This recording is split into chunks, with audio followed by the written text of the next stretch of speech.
Before we get started, I want to just review a few housekeeping notes about today's event.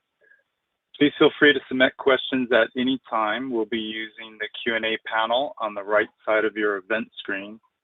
We'll have time to answer those questions at the end of the session. Also, we want this to be interactive, so we have some polls throughout the presentation. Please make sure to respond so we can guide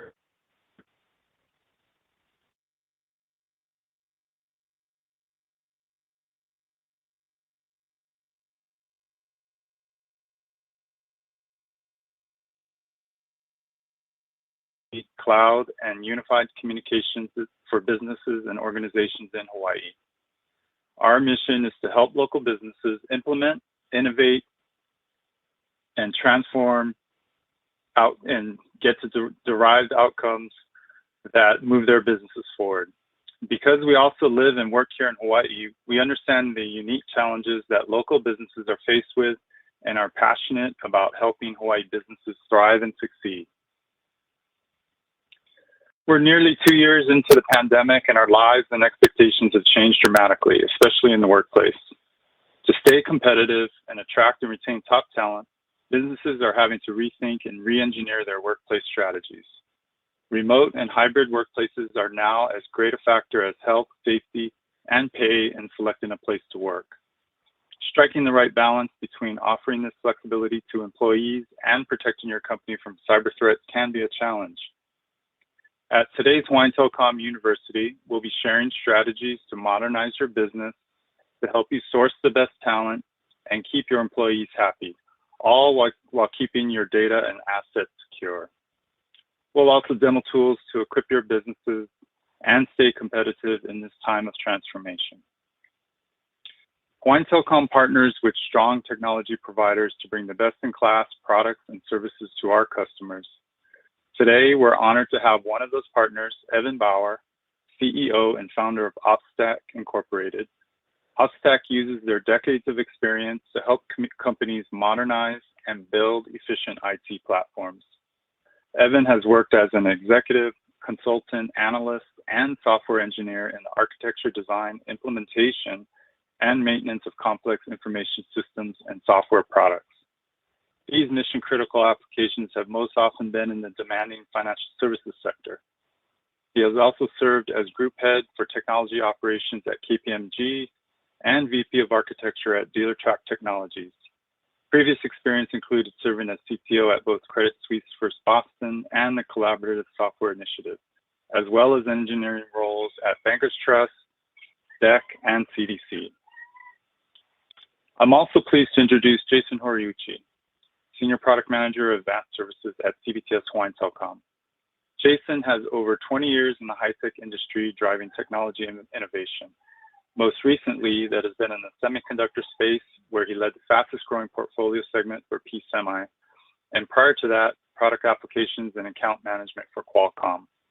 He's served in a multitude of product roles spanning design, development, manufacturing, marketing, and launch to scale by driving strategy and execution for some of the industry's most tech-forward platforms. Jason's current role with Hawaiian Telcom is focused on bringing advanced products and services to Hawaii's growing businesses. We have a packed agenda today, so I'm going to pass it over to Jason to get started. Jason? All right. Well, thank you for that introduction, Ken. As Ken mentioned, I'm Jason Horiuchi, and I'll be presenting along with Evan Bauer, as Ken mentioned. So today's agenda is pretty packed, but the idea here is that we'll be covering what's happened essentially, or recapping what's happened essentially over the past couple of years with the pandemic, and then touch on the state of remote working associated, through these times. We'll also touch a little bit on how customers, partners, and employees are managing in this new digital workspace. And then we want to get into a deep dive on secure hybrid remote workspace, because that's going to be pretty important as we move forward here.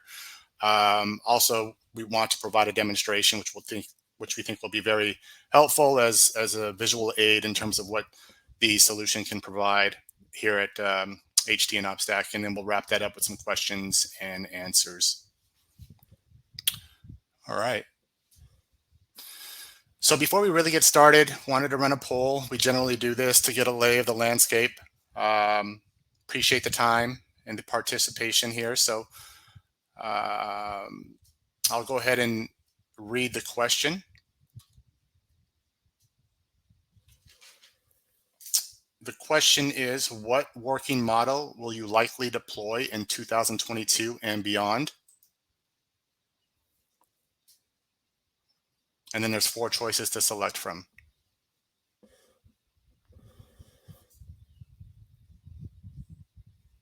And I'll give you folks maybe just a minute or two. And again, appreciate the feedback.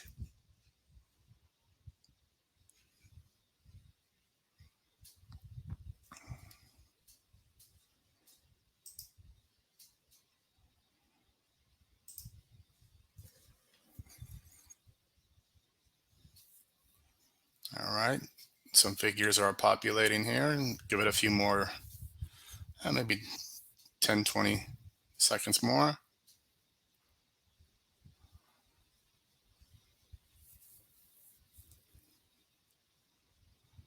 Okay. Looks like we're stabilizing here. So it looks like nearly 21 of the respondents, 47% indicated that hybrid employees choose between working remotely or in their office. That's really good to hear, and that's actually not a surprise. That's followed by primarily remote with personnel in the workplace, only when physical or customer work demands it. That's at around 26%, and then the others kind of drop off there. All right. Well, thank you very much for participating in that. Okay. All right. So what you see on the left here is essentially what we talked about last year. And really getting remote work up to speed, was really about access and productivity, right? But there was always an underlying issue with security. And so that was always a concern, or at least something that was mentioned and was being worked through. In 2022 or current state, it's more about employee satisfaction, right? Flexibility. But we still have the underlying issue of security, which I would say is much more pronounced and much more of a threat in today's environment. And so, there needs to be essentially new solutions and tools that kind of address this from a collaboration and security perspective. But we'll jump into that a little bit more. So why do I say that?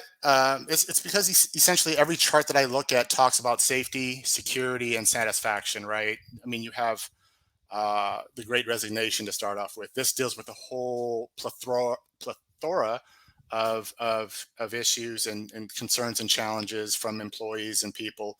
But essentially, flexibility is key, right? And it's here to stay. Flexible work is here to stay. People want options. People want opportunities. And they know it works to a certain extent. And so it's something it's key in businesses and enterprises are continuing to focus on. The other key element here really is security.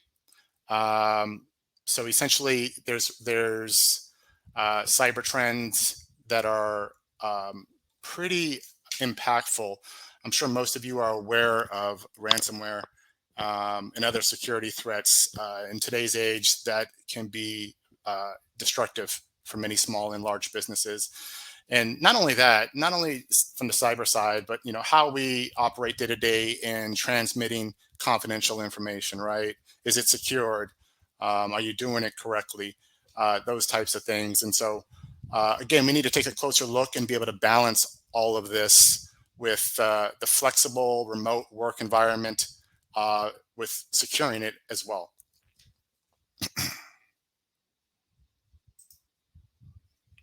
All right. So I'll let Evan go ahead and jump into this one and talk a little bit more about the pressing issue of securing the remote enterprise or business. Thank you, Jason, and good morning, all.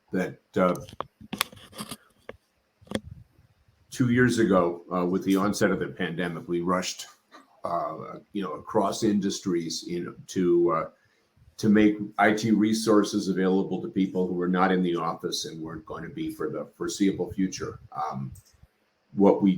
As we did that, we changed the attack surface of our organizations. That all of a sudden, everyone's home network and home PC was a possible exposure to the enterprise's data.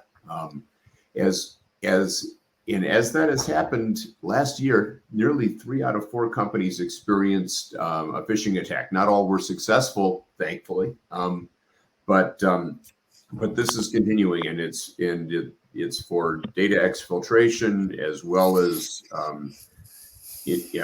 malware and the use of enterprise compute resources for nefarious purposes, and as well as the ransomware cocktail today, which includes all of the above.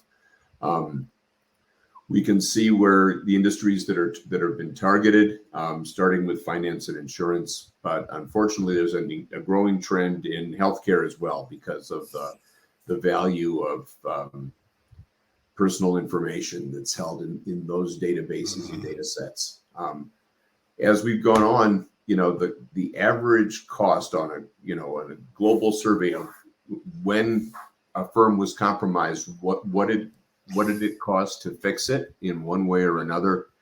It went over $1.5 million last year. It more than doubled from the previous year. As a result, as we go forward, it's imperative on all of us in information technology to regularly assess the current state of our security profile and to adjust to handle the new threats which are continuing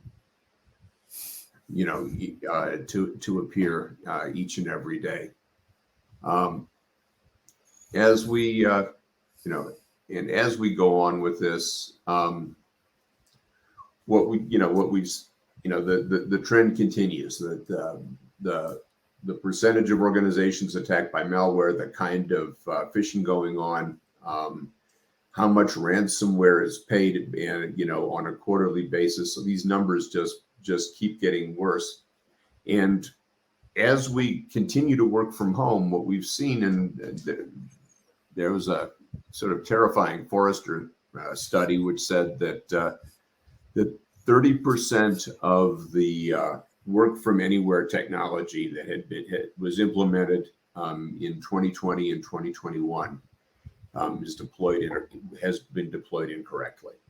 So that it's now time for us all as an industry to take and across industries to take a look at how we're allowing and enabling our people to work from home, how we're getting that extraordinary productivity that the world is seeing right now in the midst of the pandemic. Yet to correct those those security issues, IT security is a core skill set for both OpStack and Hawaiian Telcom. We come at this together, and the HT security team is based in Honolulu and is there and is really ready to help as we look and go forward. So, Jason, back to you. All right, thanks, Evan. All right, transitioning just a little bit here. This is a quote that I thought resonated fairly well with me and for most out there. It's a quote from Nicholas Bloom, who's a Stanford University economics professor. He's been studying remote work for over 20 years or so. And it obviously reads, one of the few great upsides of the pandemic is we've accelerated 25 years of drift toward working from home in 1 year. So that's a pretty powerful statement, and one in which I think actually packs a lot of information into and resonates pretty well.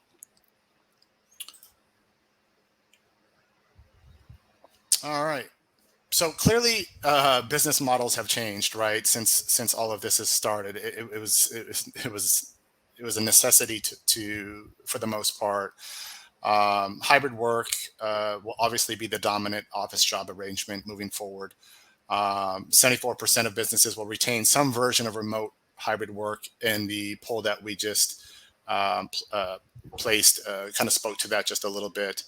The second bullet I want to highlight here is that more than 70% of the U.S. workforce worked from home, up from the single digits pre-2019. That stat was actually 50% in 2020. So the numbers are certainly growing, and they're growing dramatically.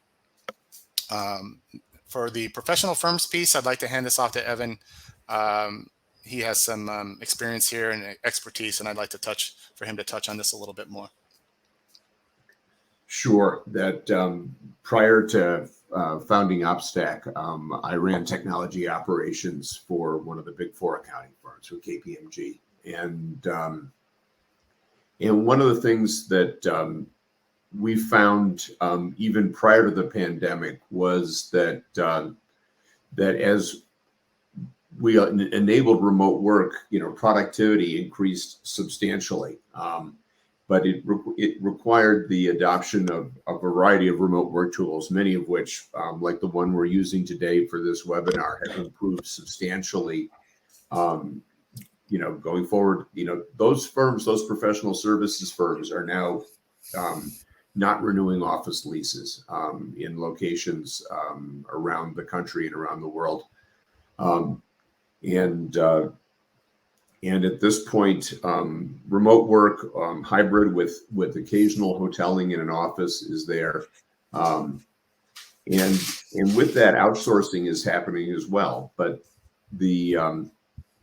one of the things that we found both in accounting and in the legal profession is that the cost of remote work technology is vastly offset by the savings they have as they reduce their office space footprint. If every worker doesn't need leased space and quality office space and do that, that there is substantial savings, and even with the most aggressive investments in technology, the cost per employee is just going down.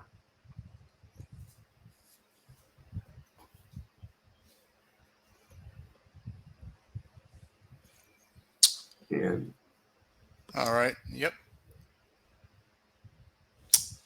Oh yeah, this is me. So yes, yeah. So the impact on the workplace culture and effectiveness. Yeah. So the thing here is some industries have really retooled and they've done what they needed to do to ensure the transition, as quickly as it may have been, to remote work, while some others are still being challenged by this. And when you look at what the purpose of an office is according to an employee versus an employer, it's understandably different, right? So the employee, they have their priorities are more around collaborating, accessing equipment or documents, and so forth. On the employer side, it's increasing employee productivity, providing a space for clients to meet, and so forth. So both are very valid, right? And so really what's happening is, U.S. or even business leaders, business owners, leaders, executives, they're all making the investments necessary to ensure that the tools for collaboration are there, right? The IT infrastructure is being built.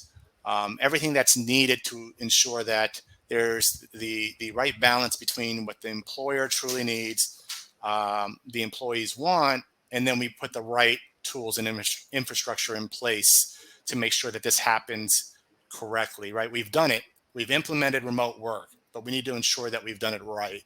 And I think that's where we're at now.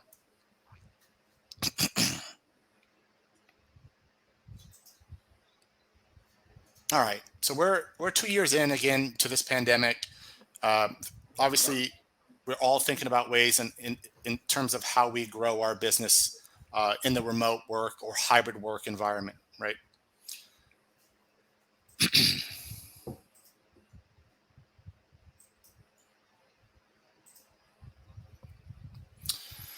So for Hawaii, it's largely been about the great resignation.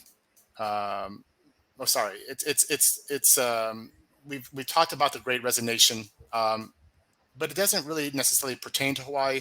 It does, but for the most part, it's really the Great Migration, right? It's always been kind of the Great Migration for years.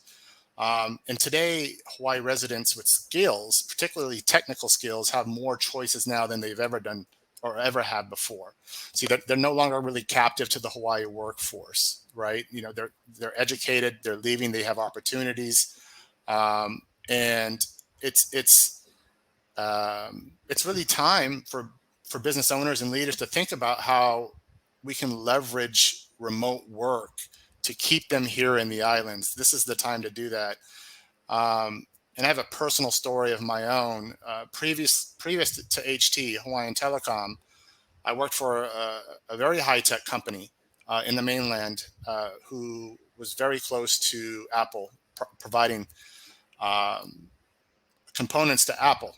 And I was visiting their campus probably 3, 4, 5, 6 times a year.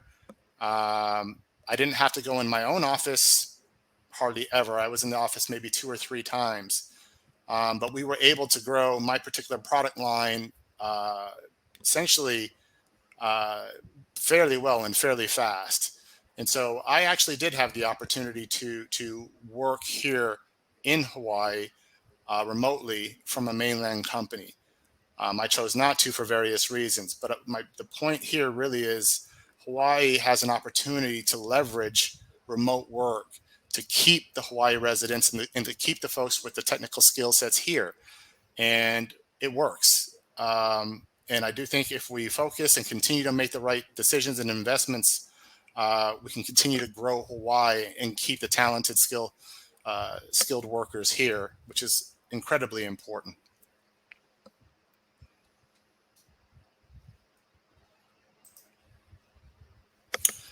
So this is something that I thought interesting. You know, why do we need to do this anymore? This is really the old style, old work environment, the petri dish, right? Everybody is essentially sardines packed in together.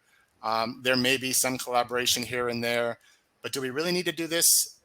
I don't really think so. I think it's really time for something like this. And you know, it's you know, I'm being serious here. It's a great photo, but in reality, this actually does work. I've taken advantage of this myself. I've had remote work opportunities from the mainland to work here, and I've been very productive, and the company's been very productive. And so I think really now is the time to strongly consider this type of work, remote work or hybrid work arrangement, or work from anywhere type of arrangement.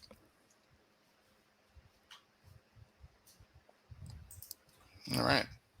So that, you know, this gives us a different perspective on how Hawaii businesses, you know, can be thriving in 2022 and beyond. As you know, we reconstruct how work is done.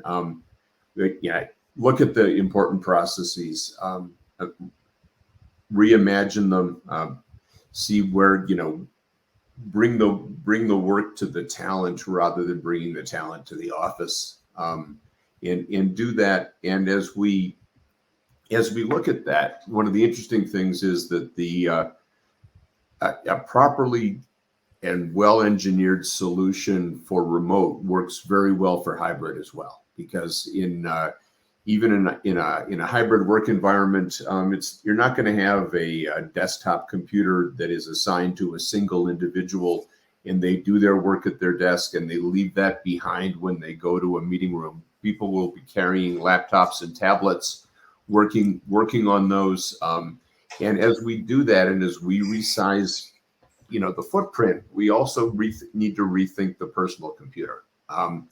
The device that's in your hand, the keyboard, mouse, and screen, doesn't necessarily have to be the device that contains the corporation's or the enterprise's information.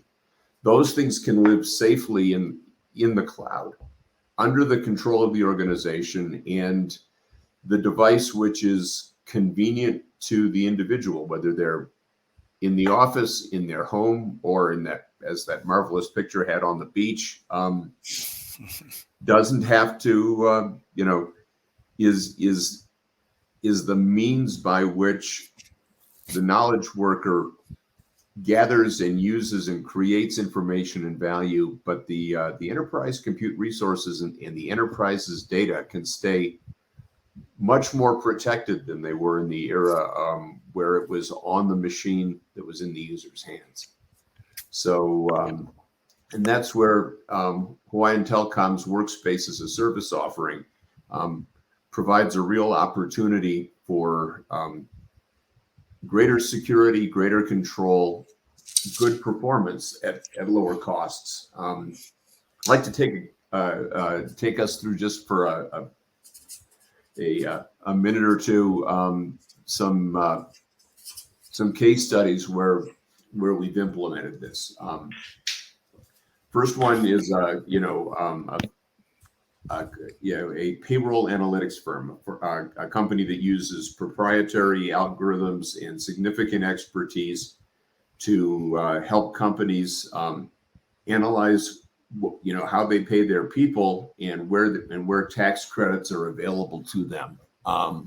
That this is a company that prior to the pandemic, that the process required a mainframe computer and analysts in the office doing work on enterprise desktops to do this.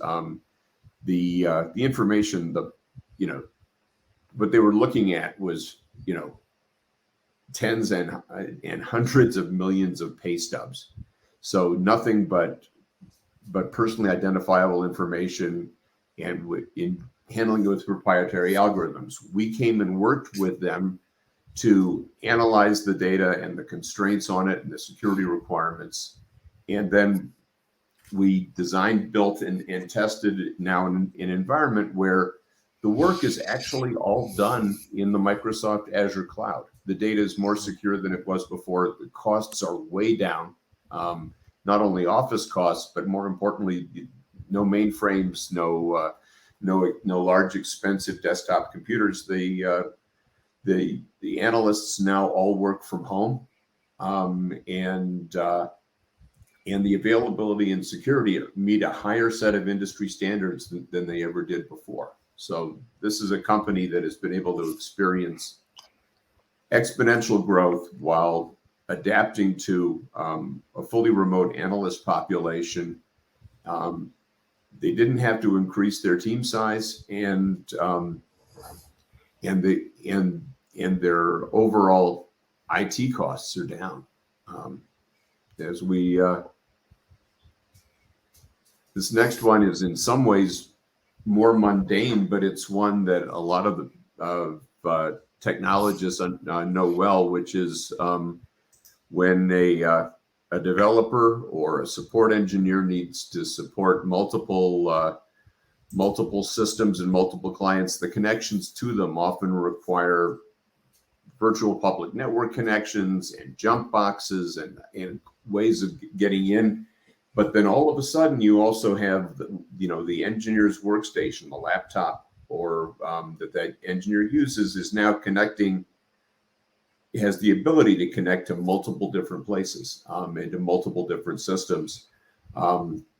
In this case, what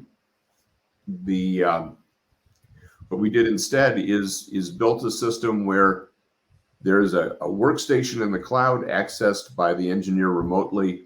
When they connect to it without any VPN, they use Azure Remote Desktop Services as a much more secure alternative. They basically have a separate PC with which to do work for each individual client, and there's no opportunity for cross-pollination. There aren't the problems of managing multiple different security systems and platforms on each of those workstations. Once again, reduced complexity, improved security, and at a lower cost. Now for the third example for this morning, and hopefully you're seeing some commonality here, but also the flexibility of the Hawaiian Telcom workstation as a service, or workspace as a service, was a financial technology firm that rates structured mortgage-backed securities that this is a business, and they continue to use a large legacy, Oracle database that contains the information on it.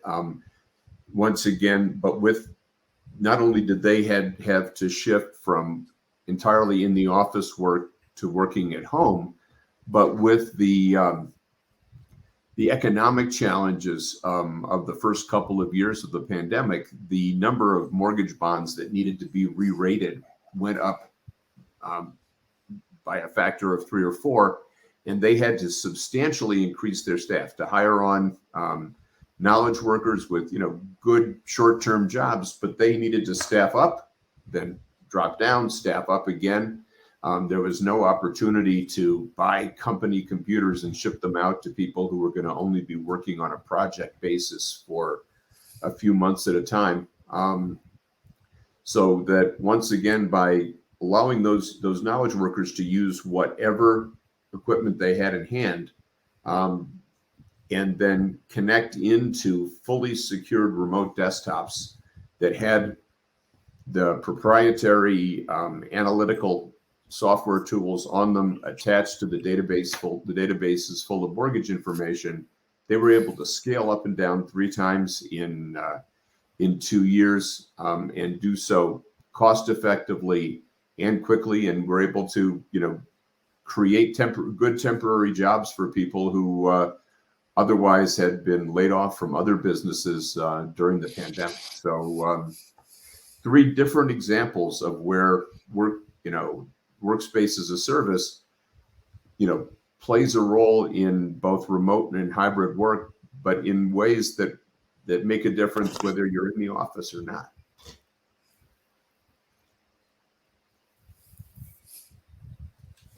So to talk about the stack, how is it that we built this together? It's this is designed to be from the perspective of security first, but with providing a responsive quality work experience with full centralized control.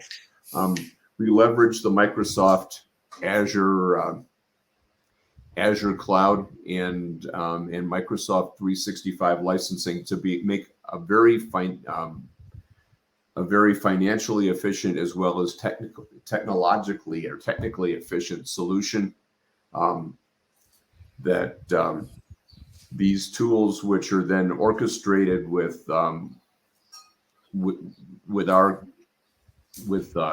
our custom code based on decades of experience providing secure workspaces for financial services and defense organizations, takes all the componentry, because Microsoft makes all the pieces available, but they need to be assembled and offered and managed. And that's the work that Hawaiian Telcom and OpStack have done. By the way, both of our firms are Microsoft Gold partners and are able to leverage the Azure cloud to provide world-class service levels to enterprises across Hawaii.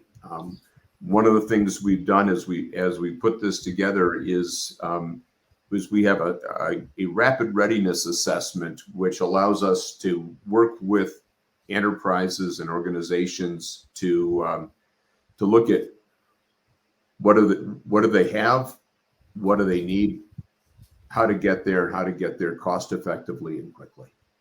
So that that's really the core of the secure remote workspace offering.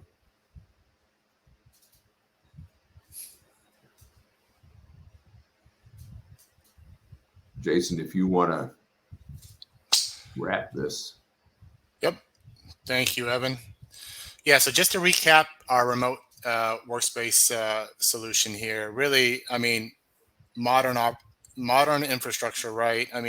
You can essentially, there's capacity, security, best-in-class security, patching, always upgraded and patched, storage, flexibility in the design for the task, collaboration, tools, essentially everything that you might need from this particular solution: communications, voice and video, mail and messaging, conferencing. You can add applications dynamically. There's what I believe is, I don't think there's a need for a golden image. There's also redundancy and disaster recovery. And you want to start local, and then want to scale global type of thing. And we do have this infographic here as a PDF in our handout section, so we can provide that. But this is a full stack solution here that will enable most businesses, small, medium, and large, to really get the remote environment, the right remote environment in place for Hawaii businesses. And so we're really excited to get this out there to you folks.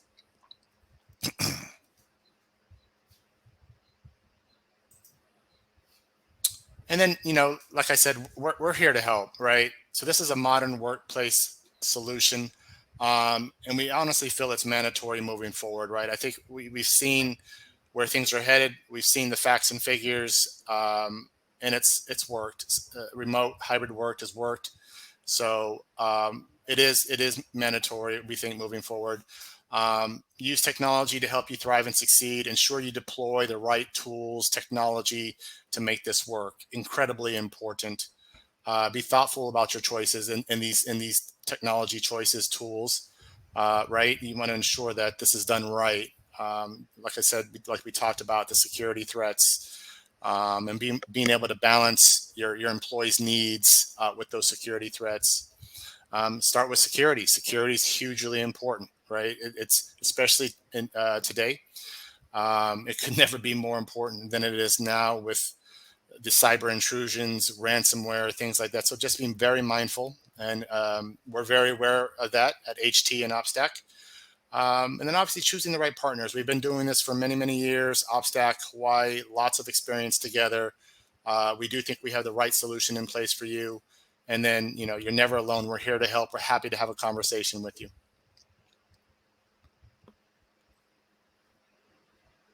So now we're going to provide a quick demonstration of what this looks like. What you're seeing is we're live. That's a Macintosh on one of my colleagues' desks, who is now logging in, through a web browser into a secure virtual desktop in the Azure cloud. And so that in this case, he owns and prefers a Mac, but that's a corporate desktop running. There's our presentation in PowerPoint, fully there, and it's quick, it's responsive. It's no different than if he had a physical PC on his desk, but he doesn't. All the data is safely secured in the cloud, with full enterprise control over what files are there and where it can go. And what you're now seeing is the ability to, as distinct from launching a full desktop, is being able to launch an enterprise application. In this case, it's a CAD/CAM solution, Siemens Solid Edge, something that's very heavily used in defense and transportation industries. And what you now see is a Windows 10 application running with corporate design data, or in this case, just a flange. But it's a nice flange, and it's but it's under company control. But he's using the Mac computer with which he physically owns and is physically comfortable to do Windows work in there. What you're seeing now on the left-hand side of the screen is the management portal for Workspace as a service, so that you get a chance to look at utilization, capacity.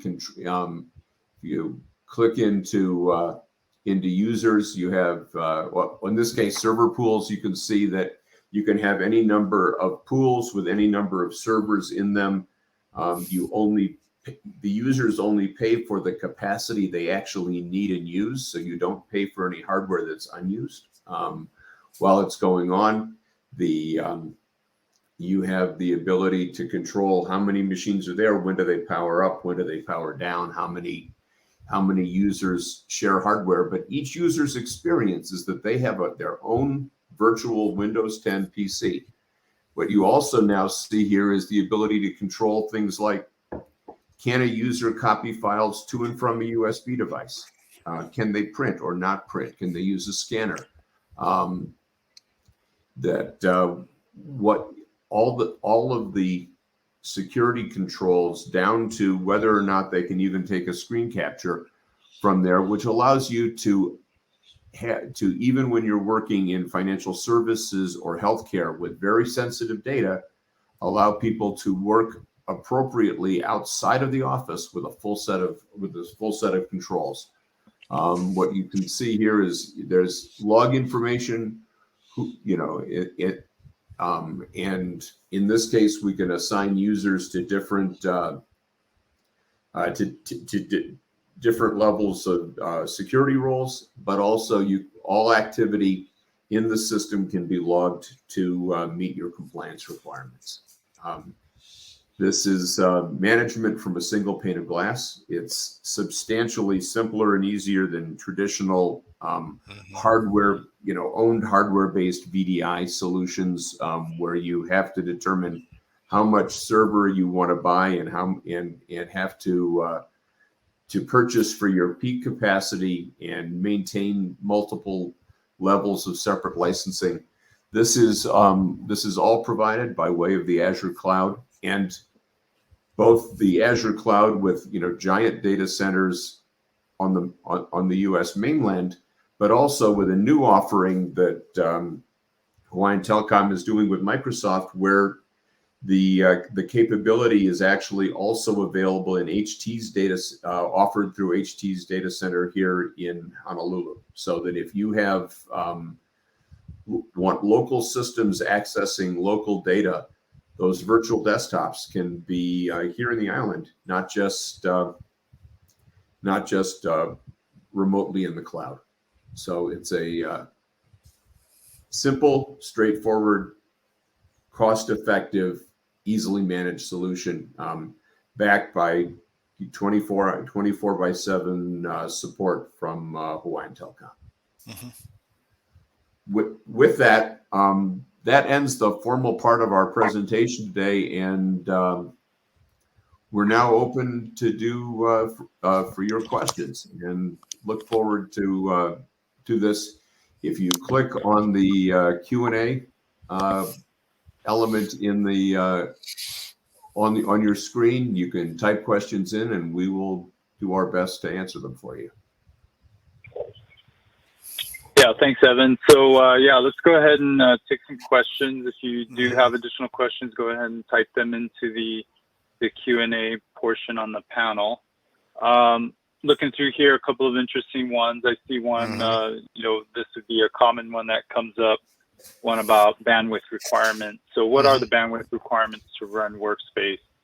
And, it is actually relatively low. We're not moving the data around from the device being used to control the virtual desktop to the cloud. That data, there's not data actually for, like, example, a spreadsheet. You're not actually moving the spreadsheet itself. You're just really moving the graphical information associated with the virtual desktop. So the amount of bandwidth is actually relatively low, but of course that's going to depend on the scale of the environment. If this is a remote office with a dozen workers, that's going to be different than a person working from home.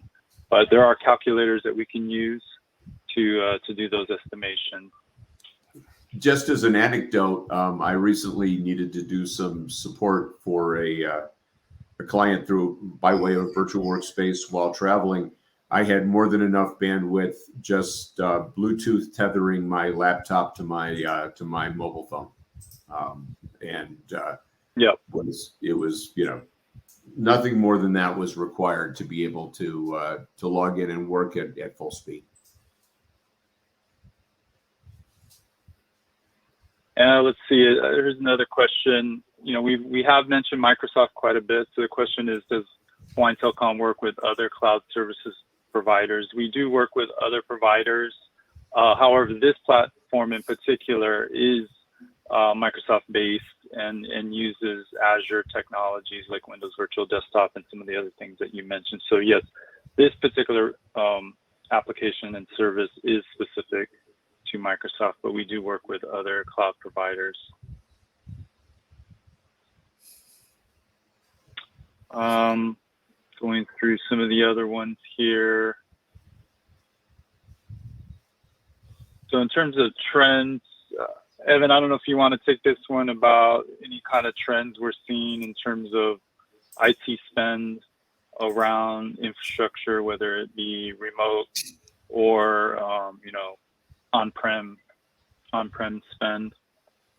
I mean, the biggest thing we're seeing that in 2020, the biggest increase and early 2021 was to enable remote work. The biggest increase in spend in the last 6 months has really been around security and the need to tighten up security and to do so, in light of the increased threatscape that's going on today.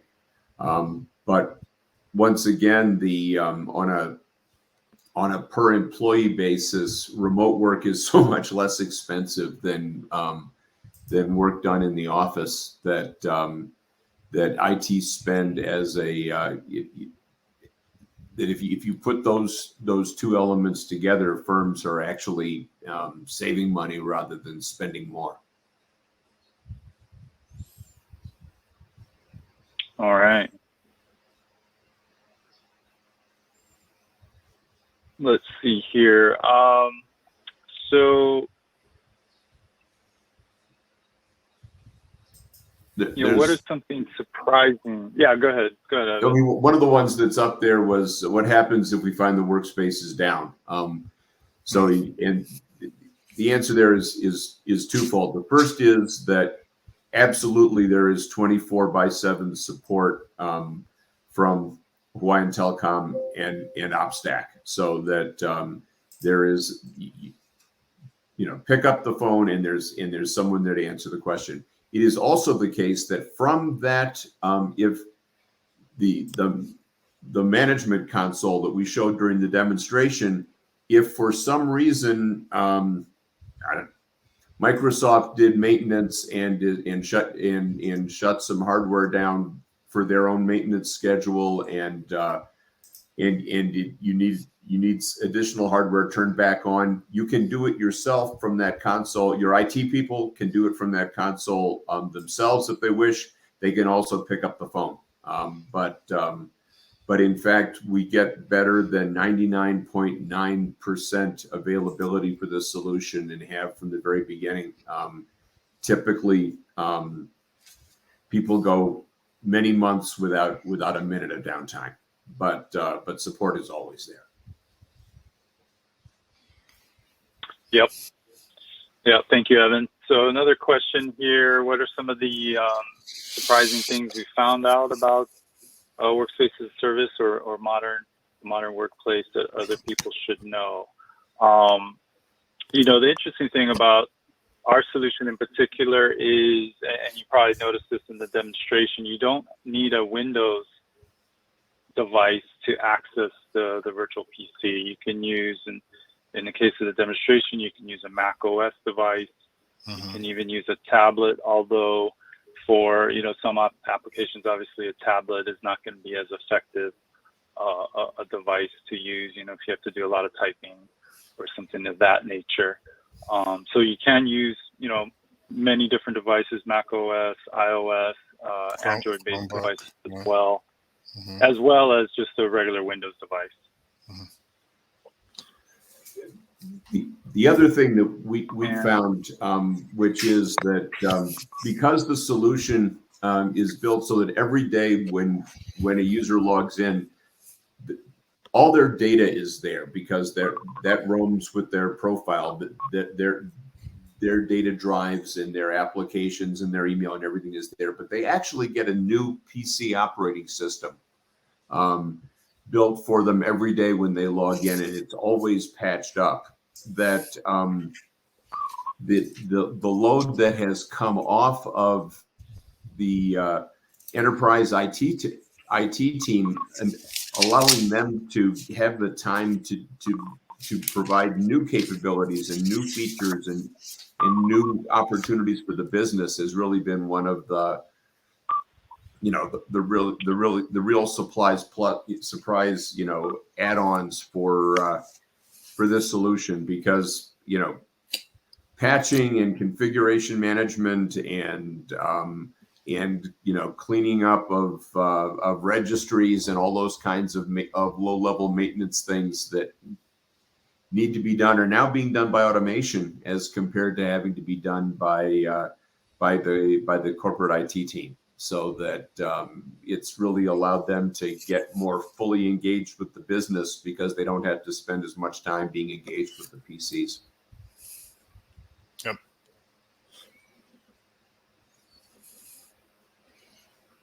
All right. I think the Q&A looks like it slowed down a bit. I think we've tackled pretty much all the ones that came in.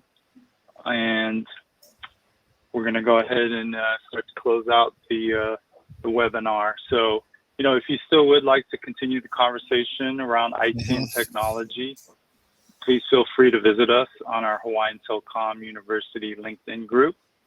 So simply utilize the QR code, or you can find us on LinkedIn groups as Hawaiian Telcom University. So thank you all for joining us today, and thank you, Evan and Jason, for presenting, and we'll see you guys at the next event.